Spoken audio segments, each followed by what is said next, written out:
Nurul Huda commission যেইভাবে গিয়েছে এই নাসির কমিশন একইভাবে যাবে। তারা কিন্তু জুড়ে বসেছে, সেই জন্য তারা এই আন্দোলনের মর্ম বুঝতে পারে না।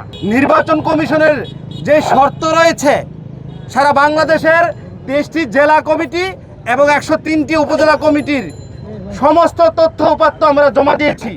তারা প্রাথমিকভাবে তদন্ত করে তারা সঠিক পেয়েছে। তারপরে মাঠ পর্যায়ে তদন্ত, পুনঃতদন্ত, অধিকতর পর্যালোচনা করার পরে 7 বার তদন্ত করার পরে গণবিজ্ঞপ্তি জারি করেছে। এই গণবিজ্ঞপ্তি জারি করার পরে 2 থেকে 3 দিন, সর্বোচ্চ 5 দিন লাগতে পারে। 5 দিনের ভিতরে গণবিজ্ঞপ্তির পরে সনদ দিতে পারে এবং দিয়েছে। আপনারা জানেন, যেগুলো এই যোগ্যতায় অর্জন হয় নাই তাদেরকেও বিধি লঙ্ঘন করে নিবন্ধনের সনদ দিয়েছে, আর আমাদেরকে বিধি ভঙ্গ করে নিবন্ধনের সনদ আটকে রেখেছে। 24 ঘন্টায় এনআইডি কার্ড দিয়েছে শনিবারে, আর আজকে আমাদের 88 দিন।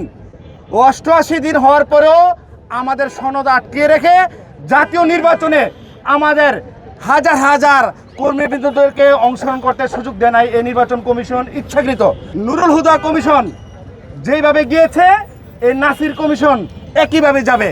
আমরা সবসময় শান্তিপূর্ণ আন্দোলন সংগ্রামে বিশ্বাসী। যতগুলো প্রোগ্রাম করেছি, আমাদের নেতা কর্মী কোন একটা গাড়িতে আচর দিয়েছে এমন কোনো প্রমাণ নাই।